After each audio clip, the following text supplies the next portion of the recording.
আসসালামু আলাইকুম। সকলে কেমন আছেন?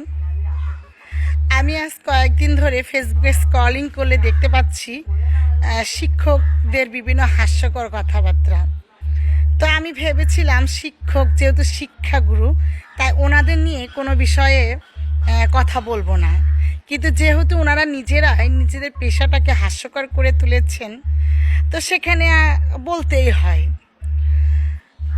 তো প্রথম কথায় আসি, মানে পাঙাশ মাছ, মানে ইলিশ মাছ, পাঙাশ মাছ থেকে জুস পর্যন্ত বিষয়টা গড়িয়েছে। অথচ ওনাদের দাবি ছিল 13তম গ্রেড থেকে 10তম গ্রেডে নিয়ে যাওয়ার বিষয়। এখন ওনারা নিজেরাই মূল সাবজেক্টটা মাইনাস করে নিজেদের ব্যক্তিগত জীবনে ভাইরাল হতে এসেছেন। তো সেই প্রসঙ্গে আমি বলি যে একজন রাসেল স্যার নামে উনি বলেছেন যে আমার 3 বছরের বাচ্চা কেঁদে কেঁদে বলল যে বাবা আমি হচ্ছে পাঙাশ মাছ, আমি ইলিশ মাছ খেতে চাই, কিন্তু আমি ইলিশ মাছ এনে দিতে পারিনি। আমি একটা বাচ্চাকে পাঙাশ মাছ এনে দিয়েছিলাম। এই যে ওনার মনের দুঃখটা, তো উনি একজন স্কুলের শিক্ষক। উনি মানে কি বলবো, ওনার যে ভিডিওগুলো পরবর্তীতে ভাইরাল হয়ে গেল।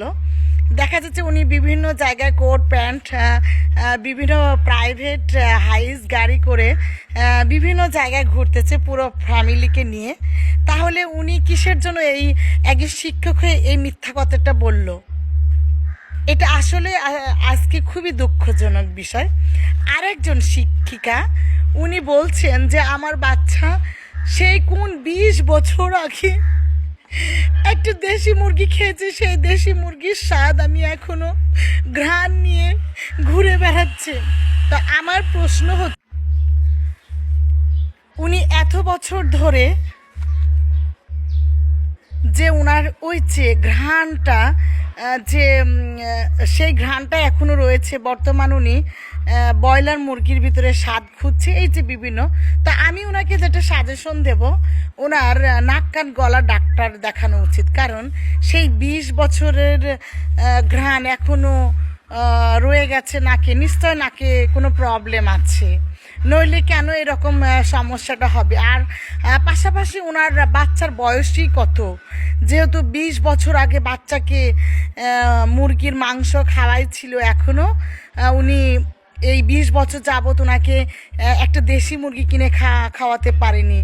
যাই হোক, এরপরে কি আসলো, ওনার 6তলা বাড়ি, 3তলা বাড়ি, বাড়ির নিচে হচ্ছে বিউটি পার্লার, কোচিং সেন্টার। এই যে বিষয়গুলো সাধারণ পাবলিক প্রকাশ করে দিল জনসম্মুখের মাঝে। তাহলে এই শিক্ষিকা কি দাঁড়ালো? একজন মিথ্যাবাদী, যার এত কিছু থাকার সত্ত্বেও যে সেই 20 বছরের আদি যুগে কবে কোন দেশি মুরগি খেতে পারেনি, সেই প্রসঙ্গটা নিয়ে একটা আন্দোলনের মাঠে এসে বলে নিজেকে হাস্যকর প্রমাণিত করে। একজন দিনমজুর অশিক্ষিতর মতো কথাবার্তা বলে। তাহলে এই শিক্ষিকার দ্বারা একজন স্টুডেন্ট, মানে একটা ছোট ছোট যে কোমলমতি বাচ্চারা কি শিখবে? আচ্ছা, পাশাপাশি আরেকটা কথা বলি। এরপরে আসলো একজন শিক্ষক বলল যে আমার বয়স 50 বছর, আমি এখনো বিয়ে করতে পারিনি। আচ্ছা, আমি এই শিক্ষককে ব্যক্তিগতভাবে অবশ্যই সাজেস্ট করব যে আপনি বলেছেন যে আমার এই স্যালারিতে বিয়ে দেয় না। একজন রিক্সা চালকের কাছেও বিয়ে দেয়, একজন নেশাখোর গাঁজাখোরের কাছেও বিয়ে দেয়, একজন পিএন পোস্টে চাকরি করে সেই লোকের কাছেও বিয়ে দেয়। আর আপনি একজন সম্মানী ব্যক্তি, আপনি প্রাইমারি স্কুলের একজন শিক্ষক, আপনাকে বিয়ে দেবে না, এরকম কথা বলা আসলে এই সমাজে চলে না। এটা খুবই হাস্যকর। তো আমি বলবো যে আপনার টুনটুনির চিকিৎসা নিন। এখন বিভিন্ন ওই যে মেডিকেল, কলকাতা মেডিকেল হার্বাল যে প্রোডাক্টসগুলো পাওয়া যায়, আপনি এগুলো খেয়ে নিজেকে স্ট্রং সাবলীল করেন, এবং করার পরে আপনি অবশ্যই পাত্রী খুঁজতে থাকেন। যাই হোক, এর পরের প্রসঙ্গটা আসি। পাবলিক দেখেন আপনার কি অবস্থা করলো। আপনি যে বললেন 50 বছর আমার বিয়ে হয় না, অথচ পাবলিক নগদেই আপনার 2 বউকে নিয়ে হাজির করলো। তাহলে আপনার মুখটা কোথায় গেল? আপনার দ্বারা একজন নাবালক যে শিশুরা কি শিখবে? তারাও সেম এরকমই বাটপারি কিছুই শিখবে। অন্যদিকে আরেক শিক্ষকের কথা বলি, ওনারা তো কেঁদে কেঁদে এইভাবে বললো যে বাবা, আমার বাচ্চাটা আইসক্রিম খেতে চেয়েছিল, আমার বাচ্চাটা জুস খেতে চেয়েছিল, আমি আইসক্রিম জুস খাওয়াতে পারিনি। আসলে একটা বাবার জন্য খুবই লজ্জার এবং হাস্যকর। আমি একজন বাবা হয়ে আমার সন্তানকে একটা আইসক্রিম বা একটা জুস খাওয়াতে পারছি না। একটা জুসের বোতলের দাম কত? 20 টাকা। একটা আইসক্রিম দাম কত? 10 টাকা।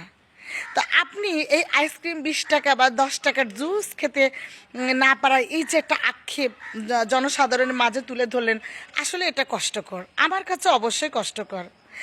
তো পরবর্তীতে দেখা গেল কি আপনারও সেই একই বিষয়। তো আসলে আপনারা এখানে আন্দোলন করতে এসেছেন নাকি এই যে মহান পেশাটাকে প্রশ্নবিদ্ধ করতে এসেছেন?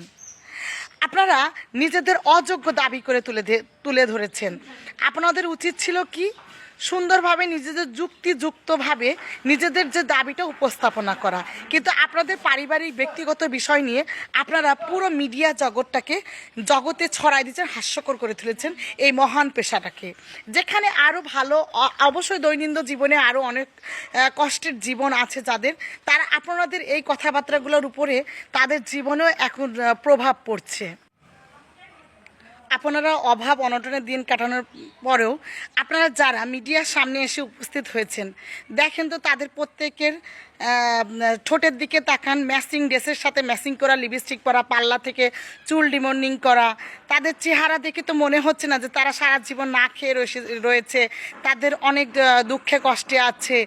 আসলে শিক্ষকতা এটা কোনো তামাশার বিষয় নয়, এটি একটি মর্যাদার পেশা। একবার পাঙ্গাস মাছ, এখন আবার দেশি মুরগি, এভাবে উপহাস করা সত্যি খুবই দুঃখজনক। দাবি তোলেন, তবে তা হোক যৌক্তিক ও মর্যাদা সম্পন্ন, কারণ যৌক্তিক দাবির পিছনে থাকে যুক্তি, প্রমাণ ও দায়িত্ববোধ, শুধু আবেগ নয়। বিগত সরকারের আমলেও যে 26 থেকে 27,000 স্কুল সরকারিকরণ করা হয়েছিল, তার অধিকাংশ শিক্ষকই অযোগ্য ছিল। তারপরও শিক্ষকতাটা আসলে সত্যবাদী হওয়া উচিত। এখন দেখছি মিথ্যাবাদী শিক্ষক, এদের দ্বারা বাচ্চারা কি শিখবে, বাচ্চারা কি শিখতে পারে? এই জন্য তাই আমি বলবো যে আপনাদের আরও মিডিয়ার সামনে কথা বলার আগে সতর্কভাবে এবং সুন্দরভাবে সাবলীলভাবে নিজেদের এই দৈনন্দিন জীবন না তুলে আপনাদের পেশার যে কেন 13তম গ্রেড থেকে 10তম গেটে নিয়ে আসবে সেই যুক্তিযুক্ত সুন্দরভাবে বিশ্লেষণ করুক। তো সকলে ভালো থাকবেন, সুস্থ থাকবেন।